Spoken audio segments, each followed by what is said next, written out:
Mga kapatid sa pananampalatayang Islam, ang pagpapayo tungo sa takwa ay palagi ang nababanggit tuwing Jumu'ah, at tunay na ang takwa ay hindi mauunawaan ng tao.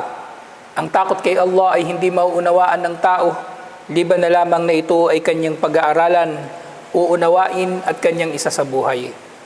Kaya nga ang relihiyon na ito, mga kapatid sa pananampalatayang Islam, ito ay relihiyon na kakaiba sa iba pang mga relihiyon. Hindi lamang sa katotohanan na ito ang relihiyon ng mga propeta o ito ang relihiyon ng katotohanan, ang Islam ay relihiyon na nagbibigay ng iba yung diin sa kahalagahan ng kaalaman.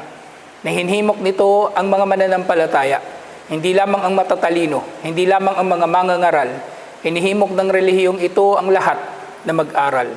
Mula sa pinakamataas na antas ng tao o ng Muslim hanggang sa pinakamababa, marapat na mag-aaral ang lahat. Pag-aaral upang malaman niya ang sapat na, upang malaman niya ang kanyang relihiyon, makilala niya si Allah, magawa niya ang mga gawaing pagsamba rito, malaman niya ang pinahintulutan, malaman ang ipinagbawal, at anumang bagay na magbibigay sa kanya ng pag-unawa sa mundong ito at sa kabilang buhay. Napakahalaga ng kaalaman, mga kapatid sa pananampalatayang Islam, na maraming mga aya sa Quran ang tumutukoy dito. At katotohanan niyan, ang mga naunang aya na ipinahayag ni Allah kay Propeta Muhammad sallallahu alaihi wasallam sa Suratul Alaq, lahat ng ito ay pawang may kinalaman sa kaalaman at sa kainaman nito. Kaya nga sinabi ni Allah subhanahu wa ta'ala sa Quran, "Kul hal yastawi alladhina ya'lamuna wal ladina la ya'lamun?" Sabihin mo, Muhammad sallallahu alaihi wasallam, magkatulad ba ang mga may nalalaman? Magkatulad ba ang may kaalaman at ang walang kaalaman? At nalalaman nating lahat ang sagot dito. Ito ba na usapin na may kinalaman sa relihiyon o usapin na walang kinalaman sa relihiyon, halimbawa sa trabaho o ano pa mang gawain na may kinalaman sa mundo? Ang maalam ay nakalalamang palagi sa walang nalalaman. Kung sa trabaho, advantage ang mayroong kaalaman ang sino man. So bakit ipagkakait ng tao sa kanyang sarili ang kaalaman sa relihiyon na magdudulot ng kabutihan sa kanya hindi lamang sa mundong ito, bagkus ay sa kabilang buhay, una at higit sa lahat. Bukod sa mga aya sa Quran, ay napakaraming mga hadith ang tumutukoy sa kainaman ng kaalaman at mainam na mapaalalahanan ng mga Muslim palagi tungkol sa mga ito. Nang sa gayon ay palagi nating iahanay ang ating mga sarili sa mga mananampalataya na kinalulugdan ni Allah subhanahu wa ta'ala sa pamagitan ng pagtataglay nila ng kaalaman, pagsisikap sa pagkakamit nito at pagsasabuhay nito, insyaAllah. Una sa mga hadith na napakahalaga na malaman at hanggat maaari ay makabisado ng mga Muslim, sinabi ni Propeta Muhammad sallallahu alaihi wasallam, "May yuridillahu bihi khaira yufaqihu fid din." Sino mang pagnaisan ni Allah ng kabutihan ay pauunawa ni Allah sa kanya ang relihiyon. Sino man ang minamahal ni Allah, sa iba pang pag-unawa dito, sino mang minamahal ni Allah ay pauunawa ni Allah sa kanya ang relihiyon. Na maaari nating masabi na ang mga mananampalataya na minamahal ni Allah subhanahu wa ta'ala, sila yung binigyan ni Allah ng pag-unawa sa relihiyon na ito. At paano ba magkakamit ang tao ng pag-unawa? Ito sa pamamagitan ng pag-aaral, pagsisikap na magkamit ng kaalaman, at ang kaalaman na ito ay makakamit niya at isa sa buhay niya ng merong ikhlas at pagsunod sa sunna ni Propeta Muhammad sallallahu alaihi wasallam. Yun ang tafaqquh fid din, ang pag-unawa sa relihiyon.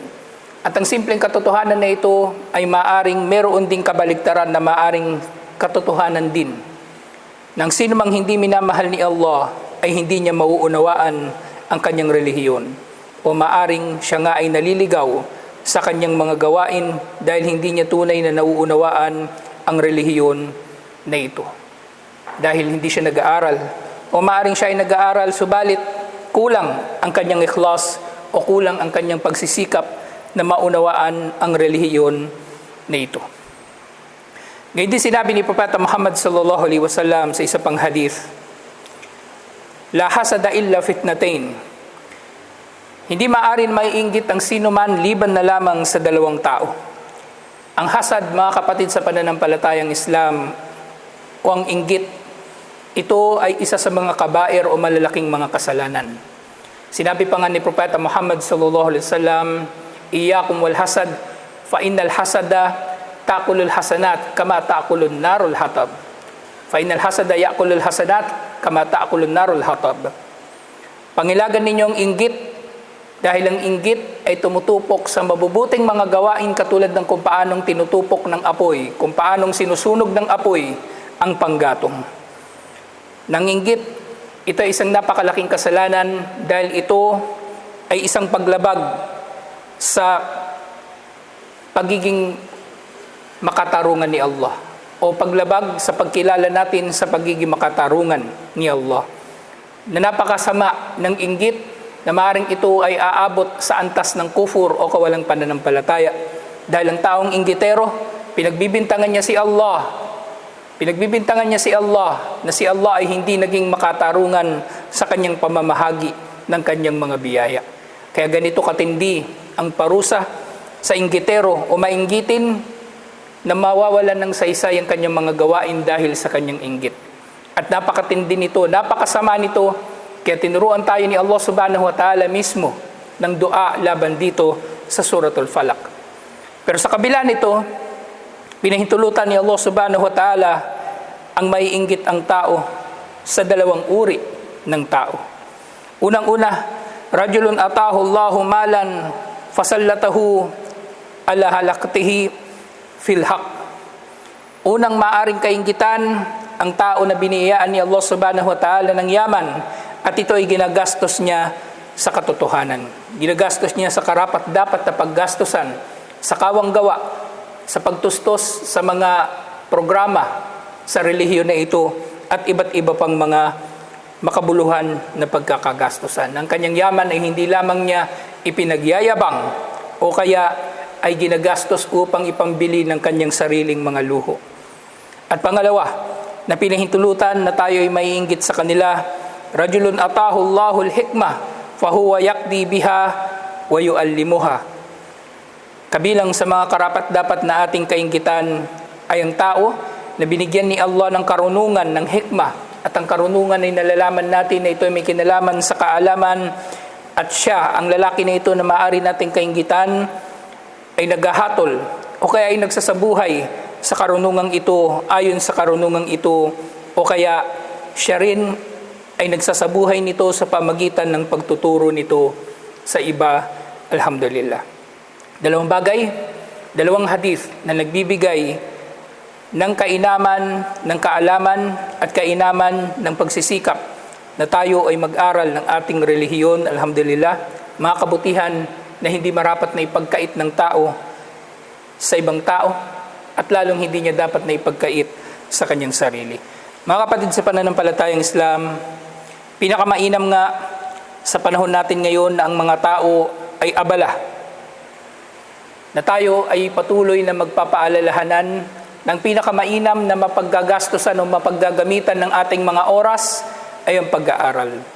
Sa mga panahon ngayon na ang tao ay palagi ang nakikipagbuno sa kanyang pagnanasa kung saan ba niya gagamitin ang kanyang oras, siya ay palagian na hinihila ng mga bagay na nagbibigay ng aliw o kaya ay tumutulong na makalipas ang kanyang oras nang hindi niya ito nararamdaman.